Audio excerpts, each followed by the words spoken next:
Hi, amazing intercessors. Happy November. I'm going to start today with sharing a C.S. Lewis quote. He said this: "There is one vice which no man in the world is free, which everyone in the world loathes when he sees it in someone else, and of which hardly any people except Christians ever imagine that they are guilty of themselves. The essential vice, the most evil, is pride. Unchastity, anger, greed, drunkenness, and all that are mere flea bites in comparison. It was through pride that the devil became the devil.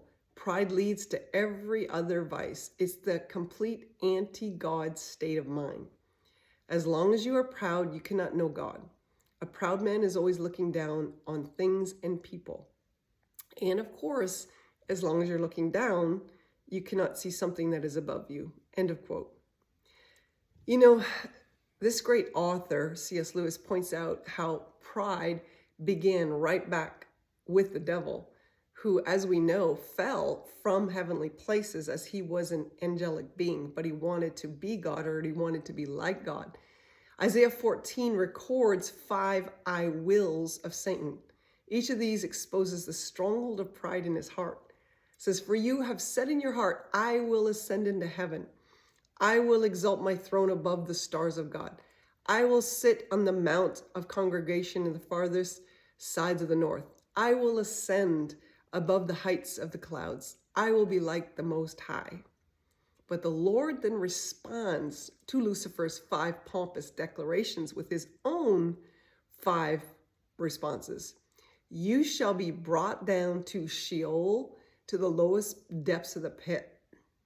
Those who see you will gaze at you and consider you, saying, 'Is this the man who made the earth tremble, who shook kingdoms, who made the world as a wilderness and destroyed its cities? Who did not open the house of his prisoners?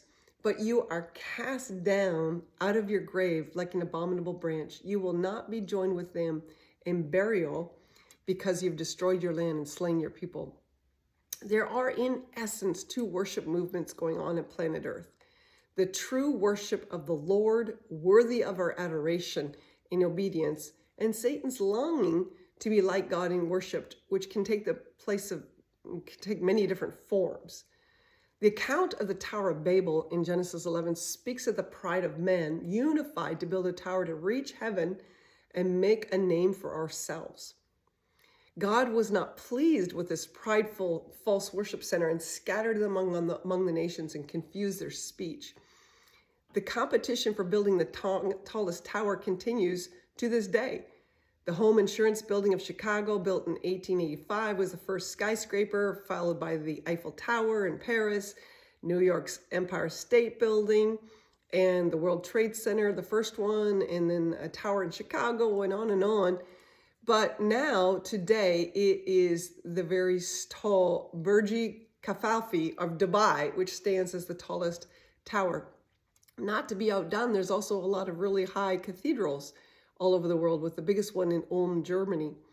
You know, God has a way, though, of bringing down the proud. As Proverbs 16:18 says, "Pride goes before destruction, and a haughty spirit before a fall."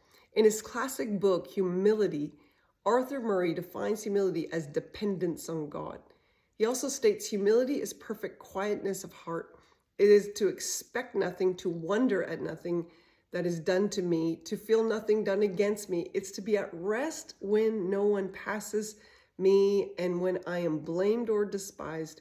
It's to have a blessed home in the Lord, where I go in and shut the door, kneel before my Father in secret, and am at peace as in a deep sea of calmness when all around and above is trouble.